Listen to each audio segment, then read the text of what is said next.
जय माता दी। आप सभी का हमारे YouTube चैनल पर हार्दिक स्वागत है। आज सुने दशा माता की 7वीं कहानी। कहानी यदि आप श्रवण करते हैं तो एक लाइक अवश्य करें और चैनल को सब्सक्राइब करें। आइए कथा को श्रवण करते हैं। बहुत पहले की बात है। एक घर में एक जेठानी देवरानी थी। वे दोनों निसंतान थीं। वे मेहनत करके पेट पालती थी। दोनों व्रत पूजन कुछ भी नहीं करती थी। एक दिन दोनों प्रातःकाल गांव में आग लेने गईं। उस दिन गांव में दशा माता का पूजन था, इसलिए उन्हें किसी के यहाँ से भी आग नहीं मिली। आग न मिलने पर जेठानी देवरानी से बोली, आज हम दोनों का भी व्रत रहेगा। शाम को आग मिलने पर ही रसोई बनाकर भोजन करेंगी। शाम हो जाने पर जेठानी अपनी पड़ोसन के यहाँ से आग लेने गई। पड़ोसन ने उसे आदरपूर्वक बैठाया। जेठानी ने पड़ोसन से पूछा, दशा माता का पूजन करने से क्या होता है? पड़ोसन ने बताया कि जिस बात की इच्छा करके डोरा लिया जाता है वह इच्छा पूर्ण हो जाती है। जेठानी ये सुनकर पड़ोसन से बोली, अगली बार जब डोरा लेना हो तो मुझे भी बताना, मैं भी डोरा लूँगी। जेठानी जैसे ही आग लेकर घर से बाहर आई तो उसे गाय चरकर आती दिखाई दी। ग्वाला पीछे से आ रहा था। उसके कंधे पर एक बछड़ा था और एक गाय बछड़े को चाटते हुए चल रही थी। पड़ोसन ने ग्वाले से पूछा, तुम्हारी गाय के पहली बार प्रसव हुआ है क्या? ग्वाले ने बताया कि हाँ। पड़ोसन ने फिर पूछा, गाय ने बछड़ा दिया है या बछिया? ग्वाला बोला, बछड़ा है। ये जानकर जेठानी से पड़ोसन ने कहा कि घर जाकर दशा माता का डोरा ले लो। 9 दिन तक व्रत रखकर कथा सुनना तथा 10वें दिन सिर सहित स्नान करके पूजन करना। दशा माता चाहेंगी तो 10 दिन के भीतर ही तुम्हारी मनोकामना पूर्ण हो जाएगी। जेठानी ने घर जाकर सारी बातें देवरानी को बताई। दोनों ने दशा माता से मनौती मांगी कि यदि हम दोनों की संतान होगी तो हम सुहागिनों को न्योता देंगे। दोनों ने दशा माता का डोरा लिया। दशा माता की कृपा से डोरे की पूजा से पहले ही दोनों देवरानी जेठानी गर्भवती हो गई। 9 महीने 9 दिन के बाद दोनों ने 2 लड़कों को जन्म दिया। बालकों के नामकरण संस्कार के बाद देवरानी ने जेठानी से कहा, हमने जो सुहागिनों को न्योतने की मनौती मांगी थी उसे अब पूरा करना चाहिए। जेठानी ने कहा कि अभी ऐसी क्या जल्दी है, जब लड़के का अन्नप्राशन संस्कार होगा तब सुहागिनों को न्योता देंगे। जब लड़कों का अन्नप्राशन संस्कार हुआ तब देवरानी ने जेठानी से सुहागिनों को न्योतने की बात कही, परंतु जेठानी ने बात को टाल दिया और कहा कि लड़कों के मुंडन संस्कार पर सुहागिनों को न्योता देंगे। होते होते कुछ समय बाद लड़कों का मुंडन संस्कार भी हो गया। देवरानी ने जेठानी को सुहागिनों को न्योतने की बात कही। जेठानी बोली, लड़कों की सगाई के समय ही सुहागिनें न्योती जाएंगी।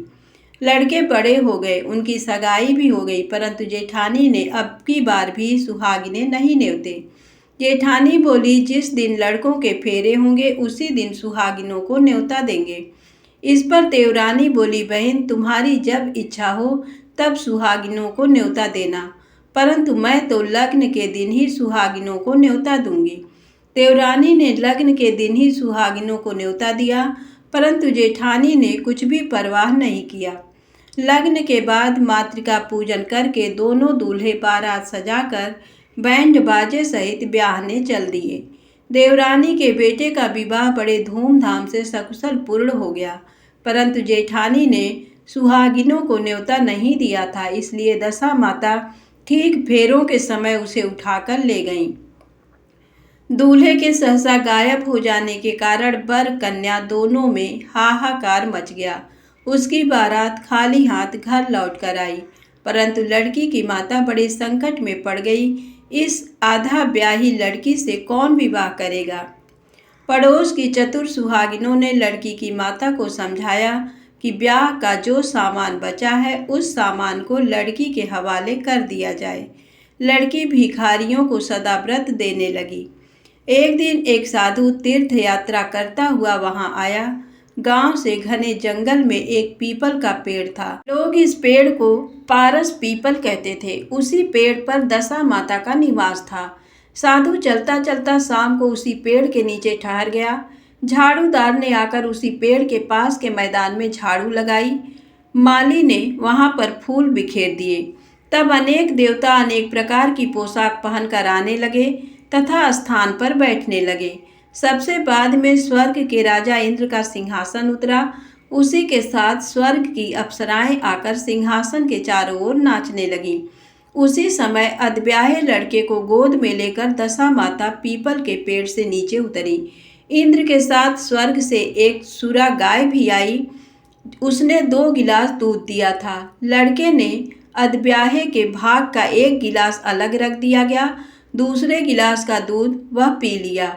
जब तक अप्सराओं का नाच गान होता रहा, दशा माता लड़के को गोद में लेकर बैठी रहीं।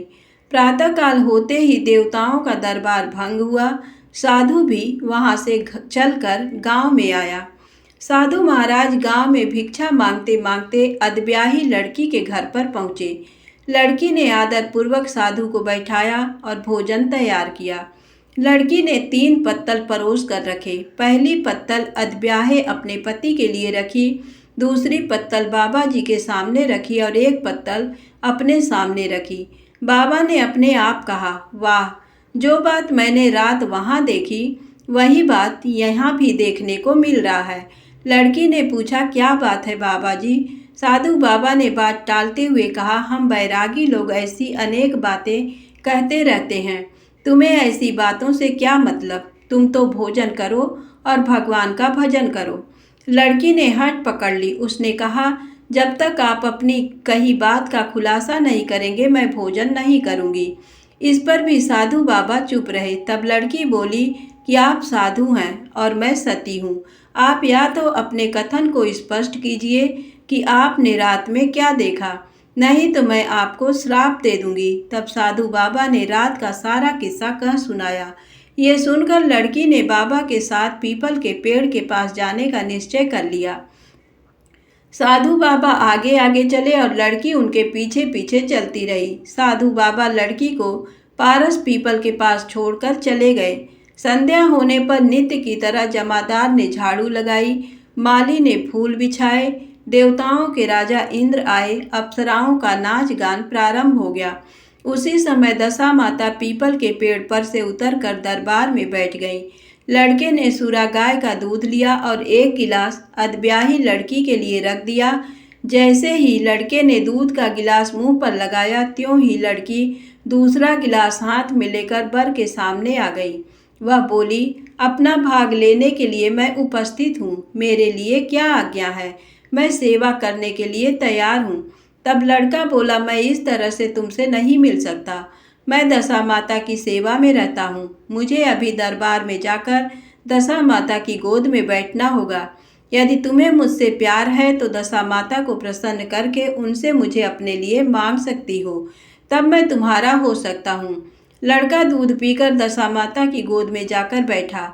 लड़की अप्सराओं के साथ नाच गान करने लगी। जब सवेरा हुआ तो दशा माता ने इस नई लड़की को बुलाकर पूछा, तुम कौन हो? तुम्हारे नाचने से मैं बहुत प्रसन्न हुई। जो कुछ मांगना है मांग लो। लड़की ने दशा माता से वचन ले लिया कि मैं जो कुछ मांगूंगी वह आप मुझे प्रदान करेंगी। तथास्तु कहने के बाद लड़की ने दशा माता से अपने पति को पकड़कर कहा, मुझे यही चाहिए। दशा माता ने कहा, तूने मांगा तो बहुत, परंतु मैं वचन दे चुकी हूँ। इसी कारण मैं तेरे पति को तुझे वापस देती हूँ। राजा इंद्र ने पूछा कि भगवती, ये सब क्या राज है? मैं इस राज को जानना चाहता हूँ। तब दशा माता ने बताया कि ये लड़का मेरे वरदान से ही प्राप्त हुआ था और इसकी माता ने मनौती मांगी थी कि लड़का पैदा होने पर मैं सुहागिनों को न्योता दूंगी, परंतु उसने अभी तक अपना वचन पूरा नहीं किया। इस कारण मैं इस लड़के को विवाह मंडप से उठा लाई थी। ये लड़की इसकी अधब्याही पत्नी और पतिव्रता है। पतिव्रता होने के कारण ये देव समाज में पहुंचकर मुझसे अपना पति मांग रही है। दशा माता के ऐसे वचन सुनकर इंद्र सहित सब देवताओं ने वर वधू के ऊपर पुष्प की वर्षा की। तब तक साधु बाबा भी वहां पर आ गए। साधु बाबा दूल्हा और दुल्हन को साथ लेकर गांव की ओर चल पड़े। जब ये तीनों गांव के समीप पहुंचे तो गांव वालों ने दूल्हा दुल्हन को देखकर लड़की के पिता को सूचना दी कि तुम्हारी पुत्री एक दूल्हे के साथ आ रही है।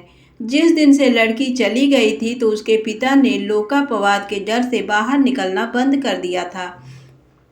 गांव वालों की ये भी बात सुनकर उसने घर के किवाड़ बंद कर लिए। उसने समझा लड़की साधु बाबा के साथ आ रही होगी, इसलिए लोग मेरा उपहास कर रहे हैं। जब गांव के गणमान्य व्यक्तियों ने भी वही बात बताई तब उसने घर के किवाड़ खोले और बाहर निकला।